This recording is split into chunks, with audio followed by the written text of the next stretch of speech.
Hello. Welcome to our Yoga for the Creative Soul book club gathering.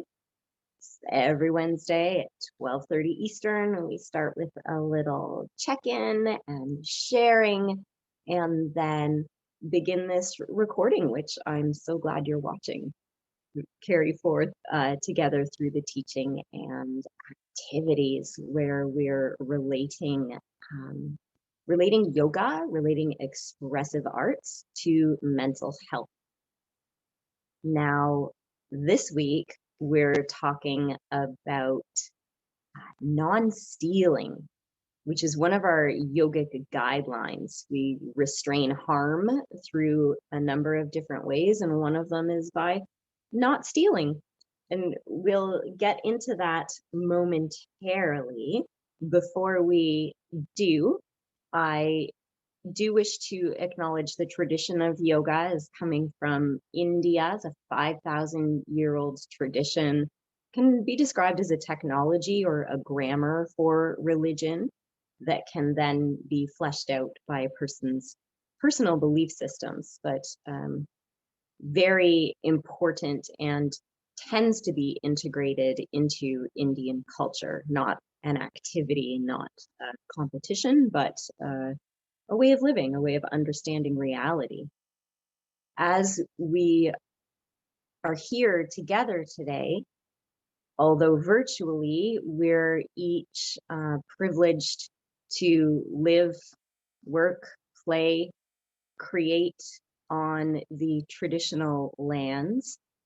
I'm personally on the Grand River, directly adjacent to the Haldimand Treaty of 1784, and am very thankful to the ancestors of these lands who protected the land's airs and waterways, and the current protectors of these lands, airs, and waterways.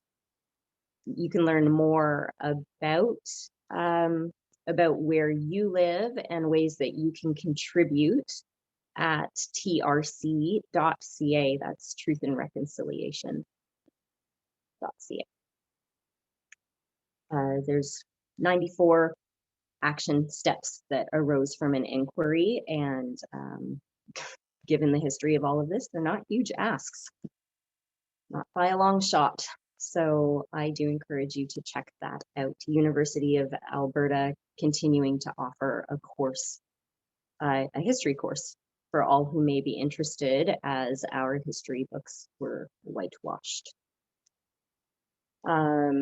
Yes, speaking of non-stealing, right? Speaking of non-stealing. So let's do a little examination of this idea of non-stealing. Here, this is coming from the Yoga Sutras, which is one of the traditional texts of yoga, the Yoga Sutras. And in chapter 2 of 4, the Yoga Sutras, they teach us what steps to take in order to align our consciousness, to manage the monkey mind, to settle our inner disturbances, be they from the body, be they from the mind, your emotions, memories, habits. What steps can we take to soothe those disturbances and connect to ultimate reality?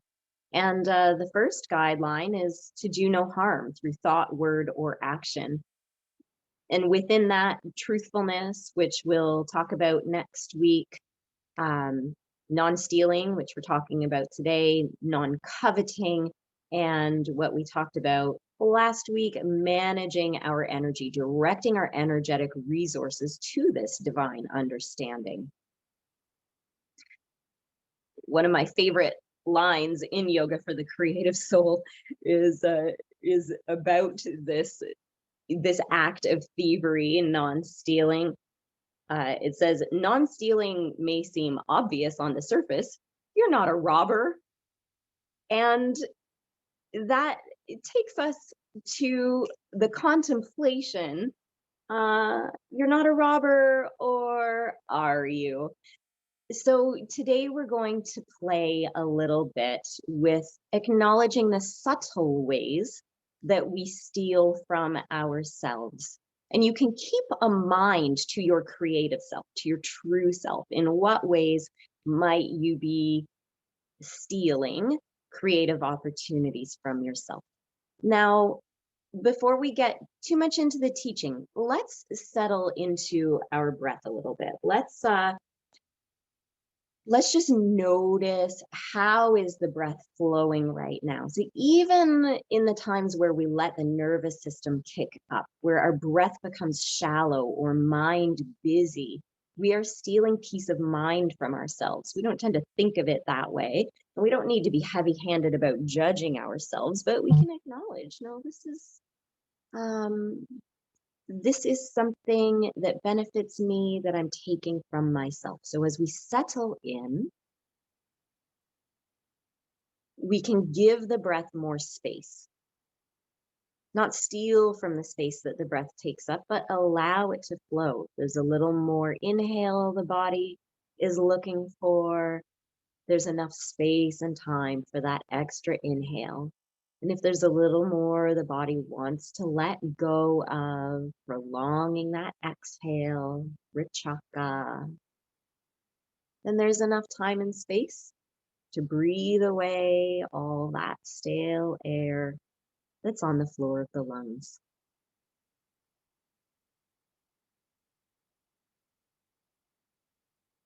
And as you come into attunement with the breath, giving it more space, more awareness, your body might begin to speak up. So if there are movements that your body's asking for right now, or if you just want to feed yourself a little bit of movement, you can start rolling out the neck and shoulders. You can spread your arms out to the sides and up. You can play with gliding the shoulder blades up and down the back towards the spine and away. See if you can mobilize your ribs, and even mobilize each rib one at a time if you want to play. Maybe your body's sick of sitting and it's time to stand up and bring your heels to your seat a few times, or lift those legs out to the front, out to the sides. Mobilizing, lubricating the joints, giving yourself movement, appreciating this vessel, your body, your home. Yeah, and you can keep that going well. We think a little bit more about these subtle acts of thievery, the quiet ways we might steal. We all, in subtle ways, are probably taking what isn't ours.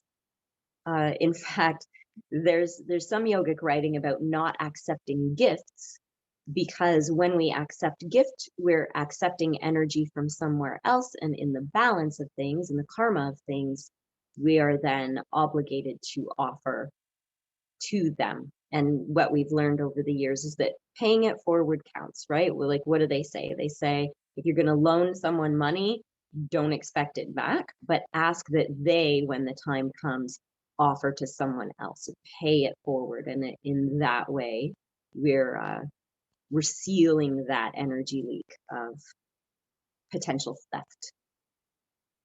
How else might we steal from ourselves? Now, as we talk about this, and you can continue to express this in movement, you can do an interpretive dance of these ideas if you want, or jot down words that catch in your mind that you can later build a scene or a dialogue from. If you prefer to draw, maybe depict these things in symbols, in colors, in scribbles. But one of the common ways that we steal, steya, rather than not steal, asteya, is time. Sometimes we steal time from others by talking too much or by being late. We steal time from ourselves by wasting it, right? In the material reality, time is a finite resource. And we're meant, in the divine perspective, to honor the passage of time by using it. We talked about the path of action, the path of service a few weeks ago, karma yoga. And it is a great use of our soul, of our lives, to be in service, to use our time for service. And what kind of service? Well, there's lots of opportunities in the world, aren't there? Um, we steal emotional energy. We steal emotional energy from ourselves through worry. We steal emotional energy from ourselves and others through negativity. Um, from others by downplaying what they want, what they need, how they feel, by not listening deeply. I understand that these are subtle, and you are mature enough to contemplate these more subtle concepts. How else do we steal? Resources. This is a big one. I think about this sometimes. People talk about how vigilant I am as an environmentalist. Thinking of my old friend who once said, "Okay, greenhorn." I don't know what that means, but it's bare minimum given what's going on in the world. Uh, Again, joining forces with the protectors of the lands, airs, and the waterways, it is the original peoples who tend to do the greatest amount of work locally to protect the lands, airs, and waterways. So joining forces with what is already going on might be considered asteya, not stealing, or the opposite of stealing, because we are contributing to energy that is already gathering. The whole is greater than the sum of its parts. So we don't need,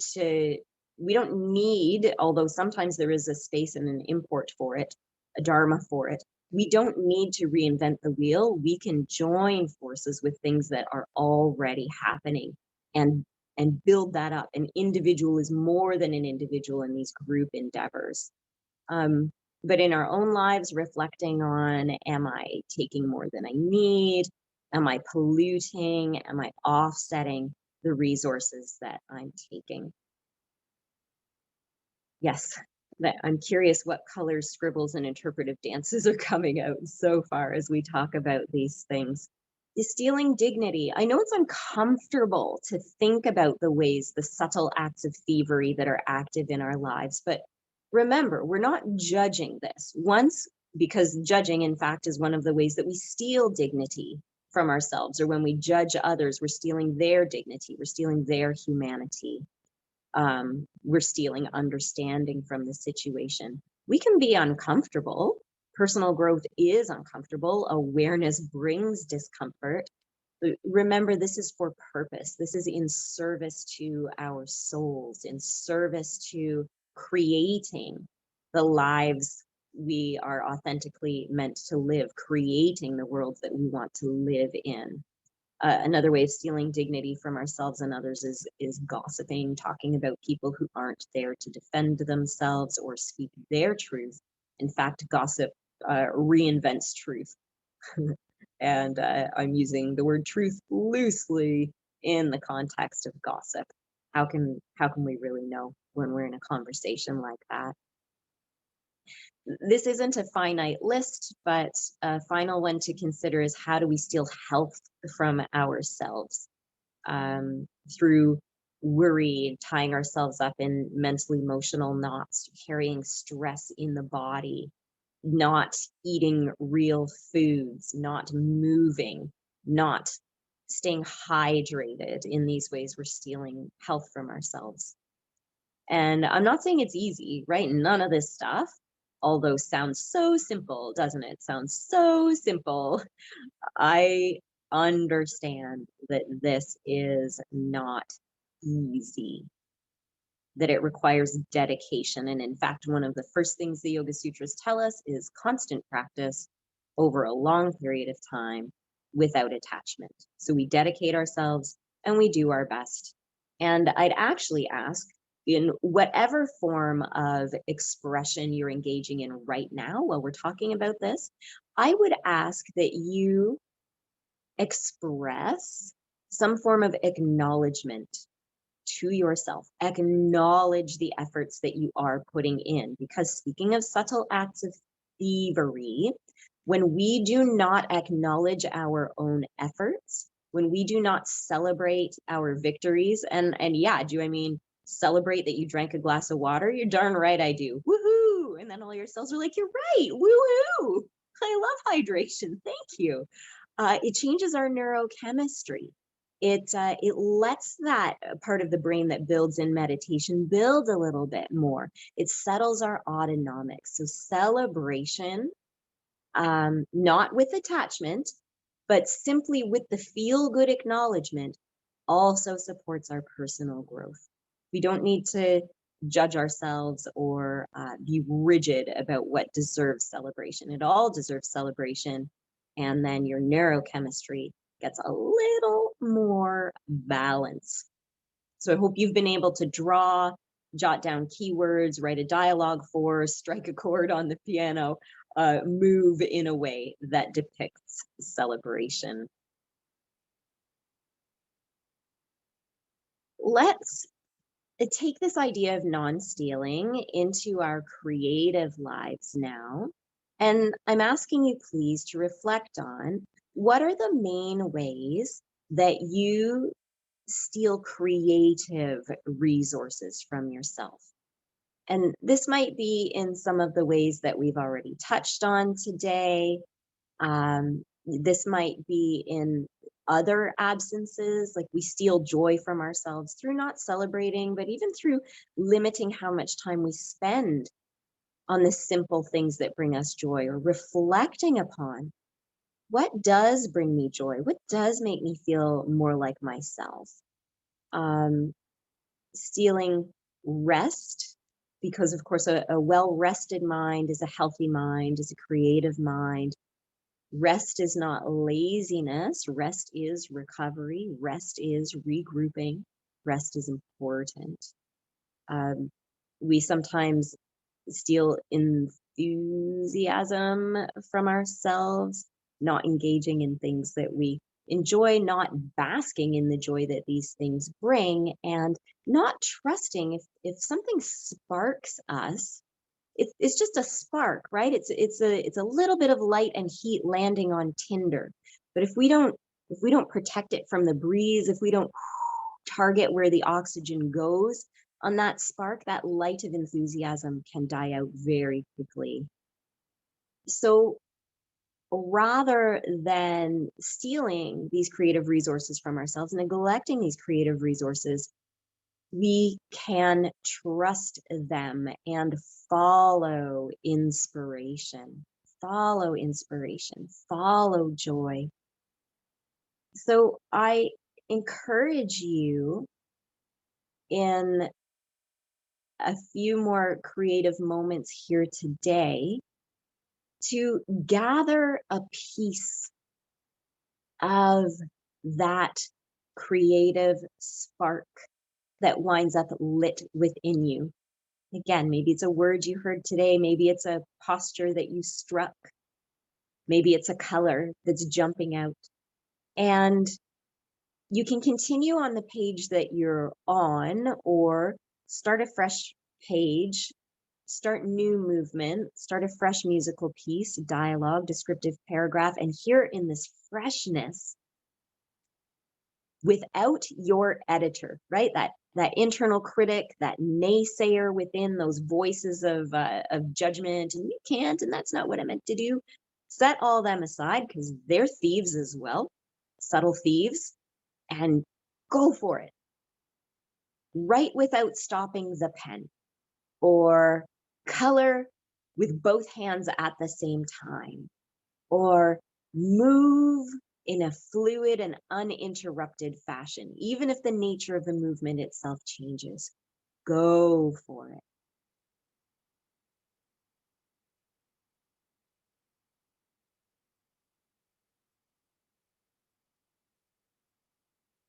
Understand that the times where you would be tempted to pause to hover the pen, to still the crayon, to take a break in the activity. Those pause points are often on a mission of the blocker. It doesn't sound like the naysayer. It just seems like a pause. It just seems like a reflection. What we know, though, for those of us who stay committed to keeping the process going, staying in action, what we know is that on the other side of those pauses is the insight, is the breakthrough, is the level up in the learning curve. So persevere, even though you want to hesitate, keep going, and boom, there is the surprise on the other side, the unexpected, the breath of fresh air.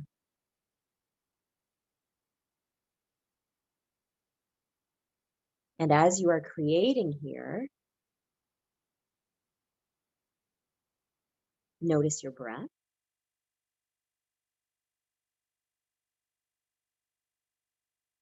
Notice the thoughts that seem to be coming from your authentic self, the you that you are, the place of peace and truth. And notice how those differ in quality from the kinds of thoughts and feelings that might be taking. Subtle thieves. And those naysaying, disruptive, frightened, questioning, blocking kinds of thoughts, they deserve compassion, right? We're not mad at them. We're not fighting against them. They can just drift through the mind the way clouds pass in a summer sky. Okay, that's interesting. Anyways, and stay with your deeper breath. Stay with your compassionate thought. Stay with your expressive practice.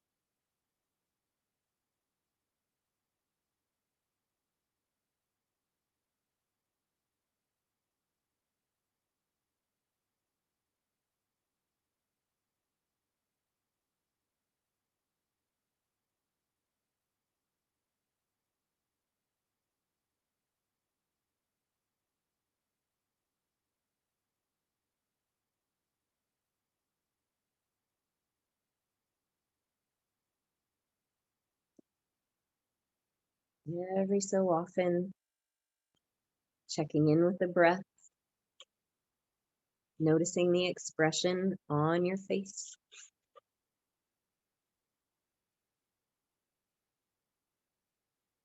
Playing with and enjoying this creative act.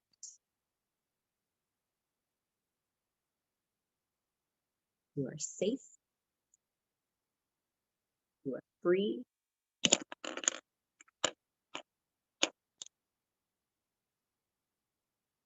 You are welcome to express. And your creative self is very welcome here.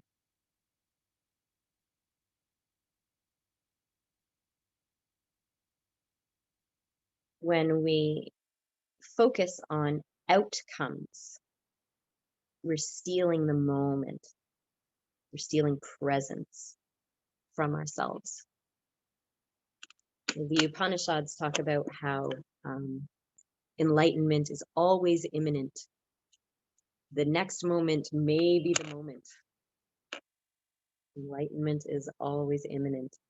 And if we're not present, if we're outside of the moment, if we're in the past, if we're in the future, then it doesn't have a chance. The imminence of enlightenment reminds us to stay where we are and with what is. And this journey, the journey of expressive arts, the journey of finding ourselves, trusting ourselves, staying present, building peace of mind, building mental health. This journey, this is a journey in part of acceptance, of allowing what is to be.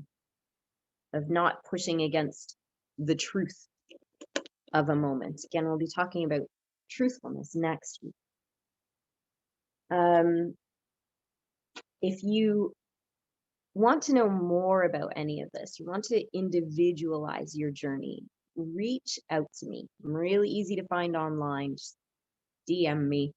I'd love to hear from you. I'd love to hear about your experiences. I'd love texts of your creations, no matter what form of expression you choose.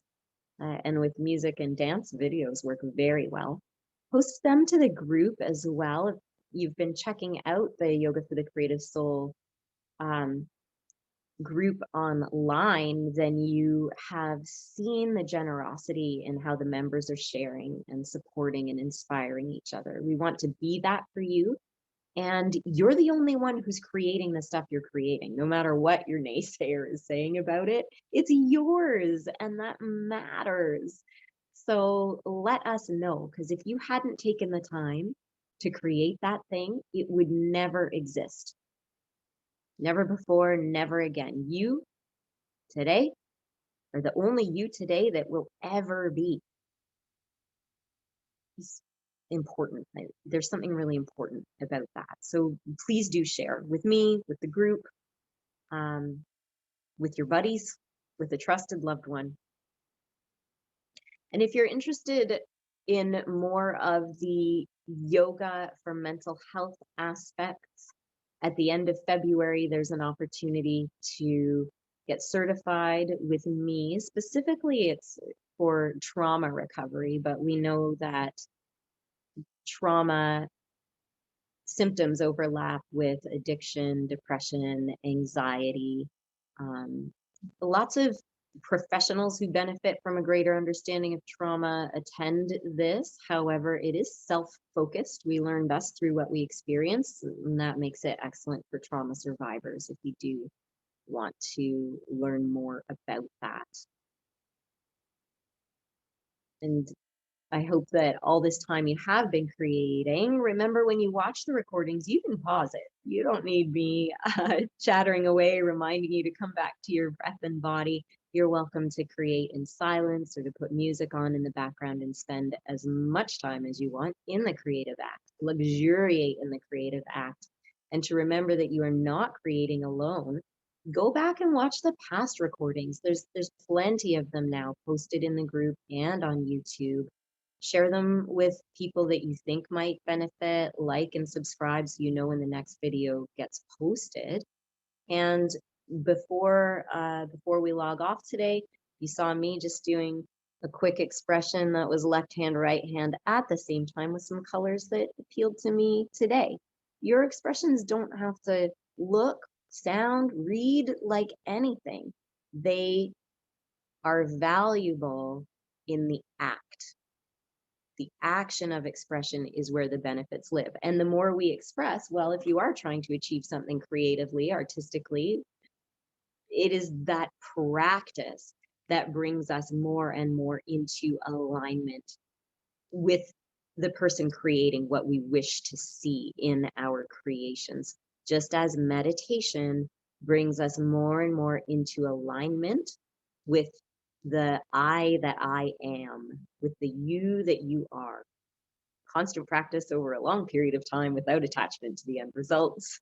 That is this system of yoga in connecting with who we are.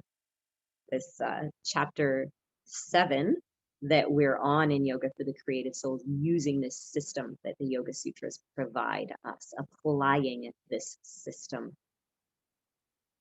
Before we stop the recording, so very public sharing, but if there is anybody who wishes to share with the friends who aren't here right now, I do open the floor for that.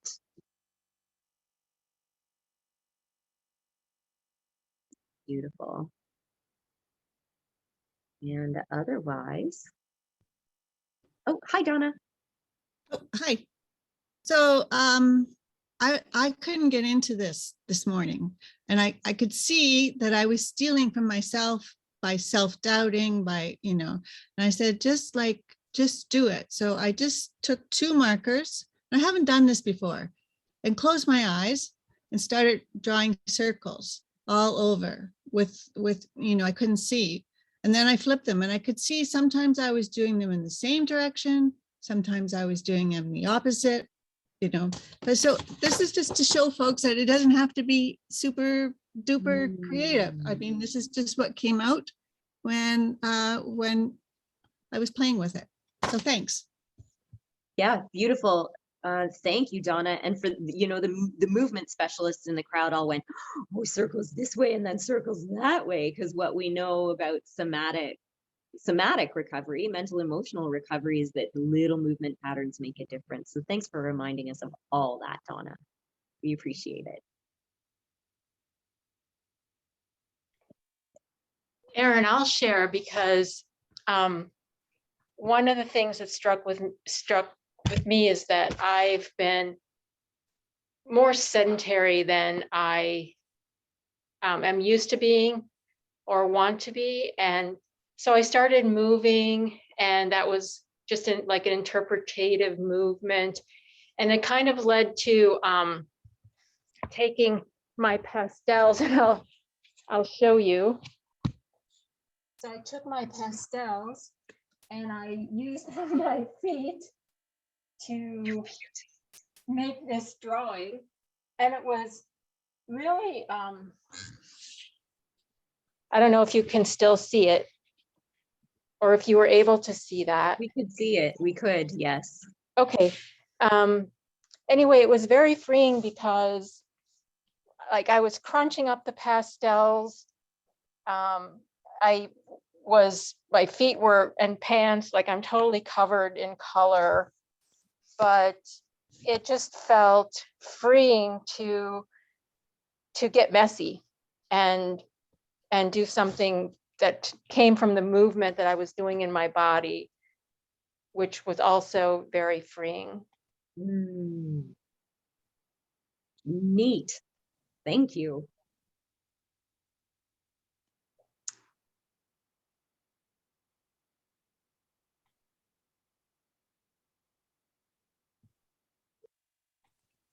I'll share.